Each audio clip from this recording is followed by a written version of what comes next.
6 months ago, I posted a video about some side hustles that had helped me as a 50-something-year-old woman with a full-time career. Since then, my life has changed in some pretty unexpected ways.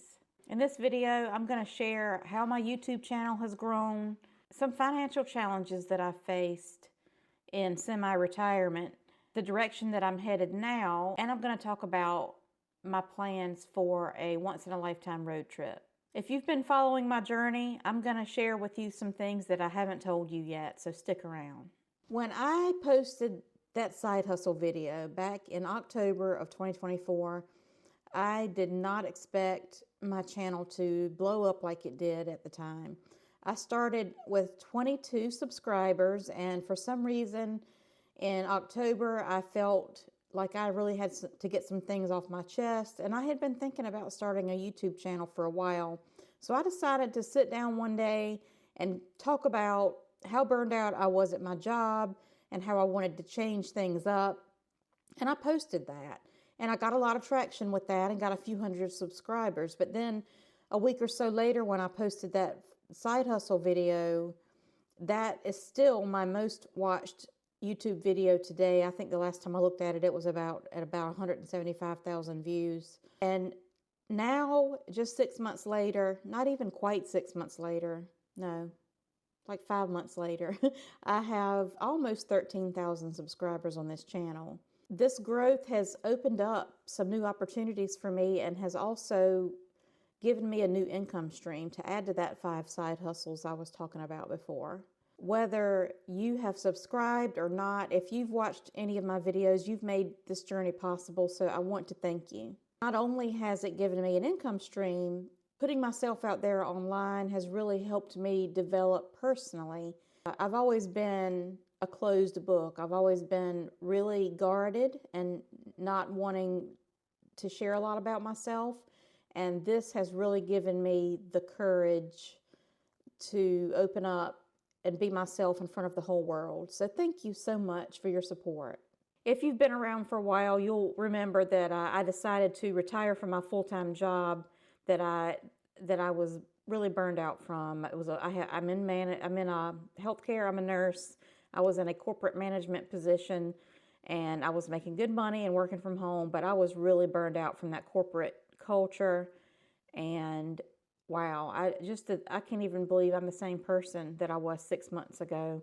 But if you remember that, not only did I retire from that career, I started teaching nursing part-time, and I have a real estate license. I've had plans to ramp up the real estate business. I also have some rental properties.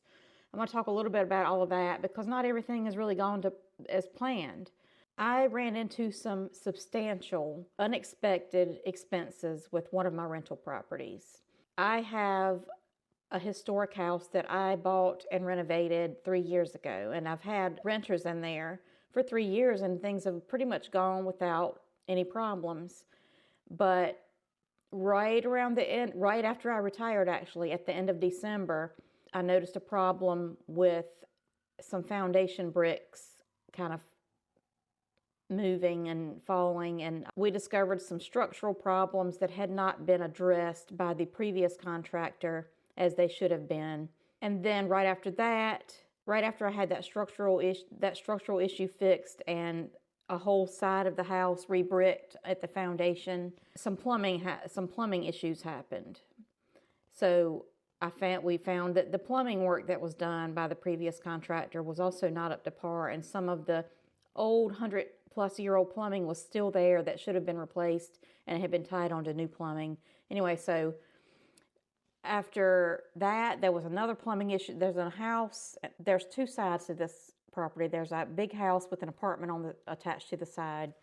And so, long story short, right now, I just have new renters just moved in, and there is a complete bathroom that I just remodeled that is gutted right now, down to the studs, because there was we found another plumbing leak. It was in the upstairs bathroom. It was leaking downstairs into light fixtures. They opened it up. They found the plumbing was not only falling apart, but the structure, the people that did the previous plumbing work had cut into the structural beams in a way that was not safe. There's a 300-pound cast iron bathtub that goes in that bathroom. So it may have been a blessing in disguise. So now it's all being fixed, and the bathtub is going to be, the floor is going to be stronger, and the plumbing is going to be new. But long story short, like 5 different jobs for my contractor, and I'm right at about $60,000 in expenses that I did not expect. If you remember, if you've been watching me, you know that I had bought the house across the street from me last year I wanted to do another project and turn that into it's another historic home, and I was going to renovate it. And at the end of the year, I decided to sell that because I had some interested buyers, and I did. And that was also a blessing in disguise, because if I hadn't sold it, I would not have had the money to put into all this unexpected work. Also, that $60,000 is pretty much my budget that I had planned to use for taking this year off of full-time work. So now I've already, in March, my budget for the year to cover all my basic expenses is gone. So I am now dipping into my retirement savings more substantially than I ever wanted to. So my plans have changed a little bit. That house, the things that have gone wrong with that house have really just thrown off all of my financial plans for this year. So because of that, I am thinking about going back to work full-time later this year. I am finishing up this semester as a part-time nursing instructor, clinical instructor, and there are just 3 weeks left in the clinicals. So after that, towards the end of April, I'm planning on taking a road trip. And there's still a small percentage, just a small chance that I might not be able to do that, because my van has got a lot of miles on it, and there's a couple of things I want to get checked out before I take it across the country. But I am planning on taking that trip because I don't know if I'll ever get a chance to do it again. After I come back from that trip, I'm planning on looking for a nursing job that is going to feed my soul. I do have a master's degree in nursing and I have an MBA. I have previous leadership experience, but I don't think I want to go back to that kind of work, even though the money was really good. I'm seriously considering going back to the bedside, going back to staff nursing. I've got a lot of different interests that I'm weighing out the pros and cons of. I've considered going back to school and getting a postmaster's certificate to be a nurse practitioner, family nurse practitioner, psychiatric mental health nurse practitioner. I've considered becoming a nurse educator full-time. I've considered going back to being a staff nurse in either labor and delivery, which is where I spent the bulk of my staff nursing years, or in something else that I'm interested in, like psychiatric nursing or hospice or cath lab or something completely different. And I've thought about going back to travel nursing after getting a year or two in one of those fields.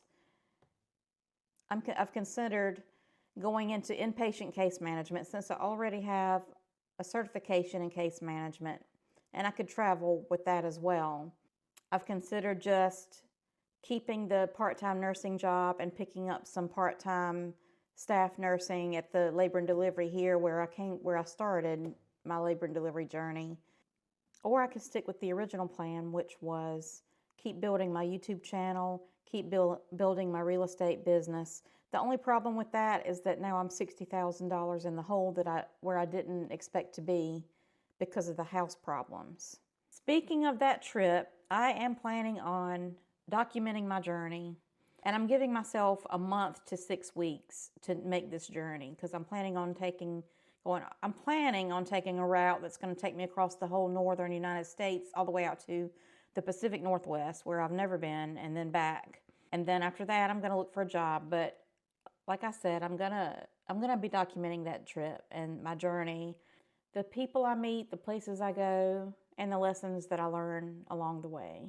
If there's anything in particular that you want me to document about that trip, let me know in the comments. All right, another major unexpected challenge that I've had recently is my health. While it's not a new challenge, I've had some unexpected information come to light. I shared that before in a video about my lab results from Function Health. But I am dealing with metabolic syndrome, chronic inflammation, some autoimmune processes, and insulin resistance big time. So I'm now wearing a continuous glucose monitor and following a low-glycemic, anti-inflammatory diet. I'm determined to get all this under control so that whatever I decide to do for work, I'm going to be able to keep up like I did 20 years ago when I was younger. So even if I go back to work full-time, I am planning on making my health a priority. Real estate. If there's anything I've learned about real estate, it's that there's always unexpected challenges. But I'm adapting like I do. I'm always an adapter, and I'm moving forward. I don't know what my future is in real estate because I don't know what the economy holds for all of us going forward, especially in this year and going into next year. But I am still a real estate agent, and I am still actively helping buyers and sellers. I'm just not sure that doing that full-time is the right move for me right now. I'm feeling called back into nursing. Since I started teaching part-time, it's really kind of rekindled the love that I had for the profession that I lost while I was doing that corporate job. So I've really kind of started looking more towards going back into nursing in some capacity where I'm going to make a difference and feel good about what I'm doing every day.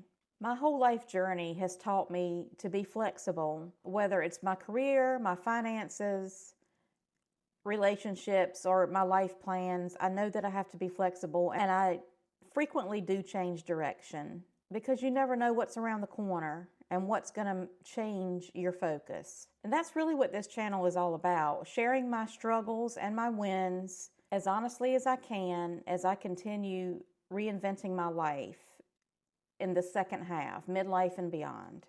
Those 5 side hustles that I made that video about 6 months ago, except for the real estate agent and the real estate investing, I'm not doing too much of the other ones. I had talked about Spark driving, which is delivering for Walmart, a Spark driver. I'm doing very little of that. I'm not really doing any eBay or Etsy right now. I've just been teaching 2 days a week, and I've been involved in some real estate transactions with buyers and sellers, and I've been taking care of my existing rental property that has really taken a lot of resources the last 3 months. And I'm now dedicated to this health journey that I'm on and thinking about going back to work full-time in a few months. So that's pretty much my life update.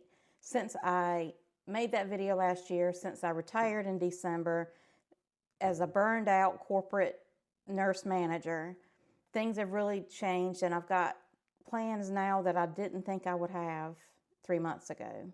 I'd love to hear from you in the comments. Are you facing any unexpected financial challenge? Or are you contemplating a career pivot? Or are you planning a big adventure like I am? And I do plan on keeping you posted on my adventures and what I decide to do with my career. So make sure that you're subscribed if you are interested in following along. As always, thank you for watching, and I will see you in the next video.